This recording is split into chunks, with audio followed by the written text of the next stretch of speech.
శ్రీ గురుభ్యో నమః. శ్రీ మహాగణపతి నమః. 30 తారీఖున మనకు అక్షయ తృతీయ రాబోతుంది. అక్షయ తృతీయ అంటే ఏంటి, అసలు దాని యొక్క ప్రాశస్త్యం ఏంటి, ఈ యొక్క రోజున ఎటువంటి పూజాది కార్యక్రమాలు చేసుకున్నట్లయితే మనకు శుభం జరుగుతుంది అనేటువంటి విషయాన్ని మనం తెలుసుకుందాం. ముందుగా మనం గమనించినట్లయితే క్షయము లేనటువంటిది అంటే తరిగిపోయినటువంటి ఐశ్వర్యాన్ని ఇచ్చేటువంటిది అని దానికి అర్థం. ఈ యొక్క రోజున మనం గమనించినట్లయితే ముఖ్యంగా శ్రీ మహావిష్ణువుకి అత్యంత ప్రీతికరమైనటువంటి మాసంగా కూడా వైశాఖ మాసం చెప్తుంది అన్నమాట. వైశాఖ మాసంలో మనం చేసేటువంటి లక్ష్మీ పూజకి ఇంకా దానికి తగినటువంటి ప్రాముఖ్యత అనేది ఉంటుంది. ఇక అక్షయ తృతీయ రోజున ముఖ్యంగా వచ్చినప్పటికీ అమ్మవారిని ఎక్కువగా పూజించాలి.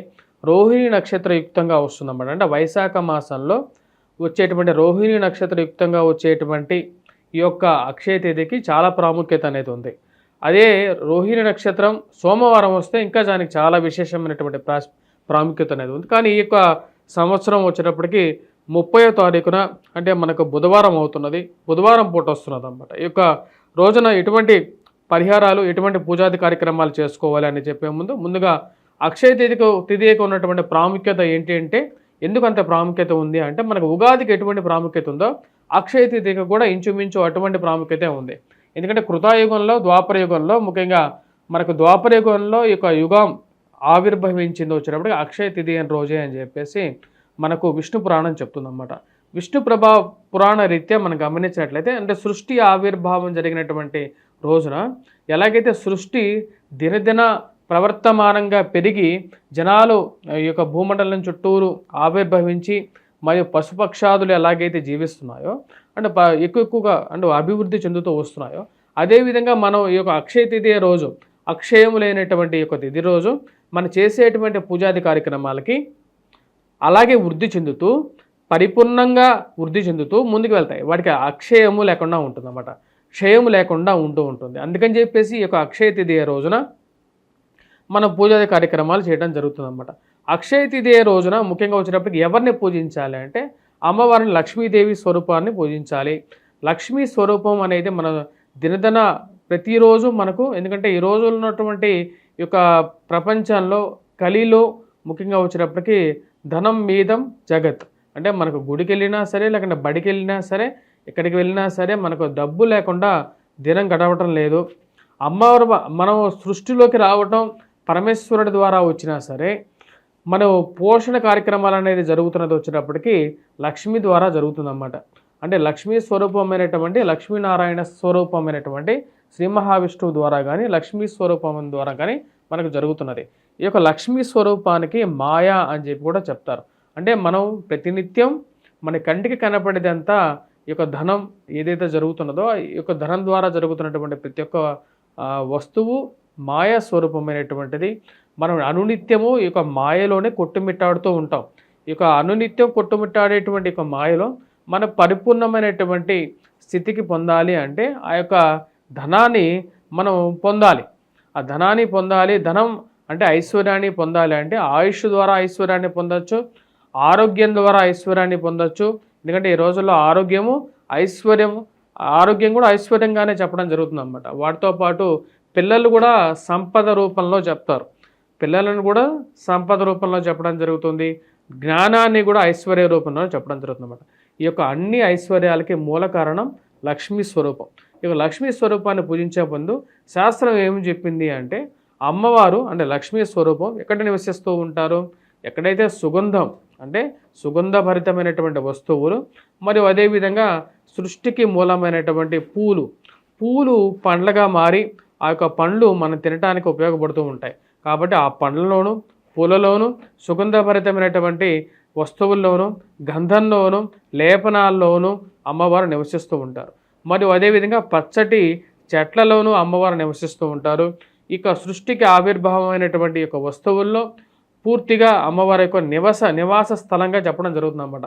ఈ యొక్క అక్షయ తృతీయ రోజు మరియు అదేవిధంగా పాల పదార్థాలు, పెరుగు పదార్థాలు, గో ద్వారా వచ్చినటువంటి పదార్థాలు అంటే అమ్మవారు సాక్షాత్తు గోవు యొక్క శరీరంలో నివసిస్తూ ఉంటారు.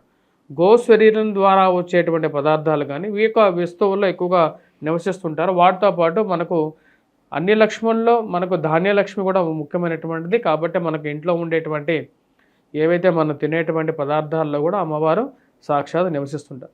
కాబట్టి ఈరోజు చేసేటువంటి పూజా కార్యక్రమాల్లో మనం ముఖ్యంగా వాడాల్సింది పాలు, పెరుగు మరియు వాటితో పాటు ఇంట్లో ఉన్నటువంటి ఏవైతే వస్తువులు ఉంటాయో ఆ యొక్క తెల్లటి పదార్థాలను ఎక్కువగా మనం వాడుతూ ఉంటాం.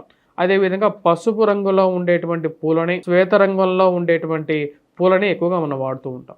ఎందుకంటే అమ్మవారు శ్వేత స్వరూపంలో ఉంటూ ఉంటారు. ఎందుకంటే క్షీరసాగర మదని అంటే క్షీరంలో ఉండేటువంటి ఆ యొక్క నురుగులో తెల్లగా ఎలాగైతే ఉంటారో ఈ యొక్క లక్ష్మీ అమ్మవారు కూడా అటువంటి తెల్లటి తామర పూలో కూర్చొని ప్రయాణం చేస్తూ ఉంటారు. కాబట్టి అమ్మవారిని తామర పూలలో కానీ కలువ పూలలో కానీ అమ్మవారిని మనం ఎక్కువగా పూజించాలి. లేని పక్షంలో ఇంట్లో దొరికేటువంటి ఇంటి పక్కన దొరికినటువంటి ఒక తెల్లటి పూలను కానీ పసుపు రంగు పూలను కానీ ఎర్రటి మందార రేకుల్లో కానీ అమ్మవారిని మనం చూస్తూ ఉంటాం. ఇటువంటి పూలతో అమ్మవారిని పూజించాలి.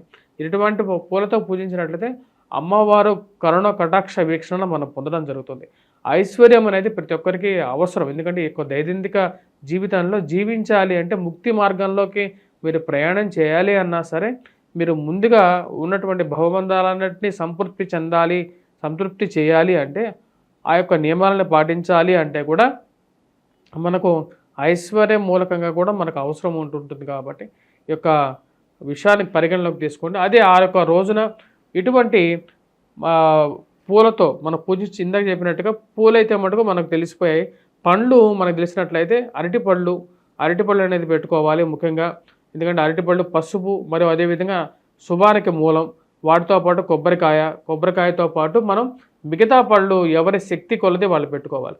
వీటన్నిటితో పాటు ఆ రోజు చేసేటువంటి ఇంట్లో చేసేటువంటి ఏవైతే నివేదనలు ఉంటాయో, ఎందుకంటే అమ్మవారిని ఎవరి శక్తి కొలది వాళ్ళు పూజించవచ్చు. ఇక్కడ పూజ అనేది మనసులో చేసేటువంటి పూజ అనేది చాలా ముఖ్యం. బయటికి చేసేటువంటి బాహ్య పూజలు, ఎవరికో చూయించాలని చేసేటువంటి పూజలు అనేవి అనవసరమైనటువంటి విషయాలు. ఈ యొక్క పూజ చేసేటువంటి సమయంలో అమ్మవారికి ఎటువంటి నివేదన చేయాలి అనేది చూద్దాం. అమ్మవారికి పాలతో చేసినటువంటి పదార్థాలను ఎక్కువగా పెట్టాలి. పెరుగుతో చేసినటువంటి పదార్థాలు పెట్టాలి. అంటే క్షీరాన్నం పెట్టాలి, దద్దోజనం చేసి పెట్టాలి. మరి వాటితో పాటు మనం పెరుగుతో చేసినటువంటి పంచద్రవ్యాలు కలిపినటువంటి పదార్థాన్ని అంటే చేసి పెట్టవచ్చు. వాటితో పాటు మనం పాలతో చేసినటువంటి పదార్థాలు కూడా అమ్మవారికి పాయసం కానీ ఇటువంటి పదార్థాలు కూడా పెట్టవచ్చు అన్నమాట. పంచామృతాన్ని కూడా పెట్టవచ్చు. పంచామృతాన్ని అభిషేకం ఇంట్లో ఎవరికైనా విగ్రహం ఉంటే వాడిని అభిషేకం కూడా చేయొచ్చు ఈరోజు. అలా చేసిన తర్వాత అమ్మవారిని అంటే మీ ఇంట్లో లక్ష్మీ అష్టోత్తర శతనామావళి మరియు అదేవిధంగా ధాన్యలక్ష్మి శ్లోకాలు మరియు పంచలక్ష్మి శ్లోకాలు, సప్తమాతృక శ్లోకాలు. ఎందుకంటే అమ్మవారు సప్తమాతృక అమ్మవారు కాబట్టి ఆ సప్తమాతృక శ్లోకాలు కూడా పఠించిన తర్వాత అమ్మవారికి ఏవైతే నివేదన చేస్తారో ఆ నివేదన చేసిన తర్వాత మీరు పూజాది కార్యక్రమాలు ఆ యొక్క నివేదన పదార్థాలను తీసుకోండి. వాటితో పాటు మనం ఇంట్లో ఈరోజు విశేషంగా మనం పులిహోర కూడా చేసుకోవచ్చు. పులిహోర కూడా శుభప్రదమైనటువంటిది కాబట్టి అది కూడా చేసుకోవచ్చు. ఇటువంటి పరిహారాలు ఇటువంటి ఏవైతే మనకు కావలసినటువంటి ముఖ్యంగా ఇంట్లో నివేదన కార్యక్రమాలు అయిపోయిన తర్వాత ఈ యొక్క పూజాది కార్యక్రమం కంప్లీట్ అవుతుంది. ఆ రోజు ఉదయం నిద్ర లేచిన తర్వాత తలస్నానం చేసుకున్న తర్వాత చేయాలి. ఏ కార్యక్రమం అయినా సరే ఇంట్లో పీఠం ఉంటే పీఠం పెట్టుకోండి. పీఠం పెట్టుకున్న తర్వాత ఈ యొక్క కార్యక్రమాలు చేసుకున్నట్లయితే విశేషమైనటువంటి ఫలితం పొందగలుగుతారు.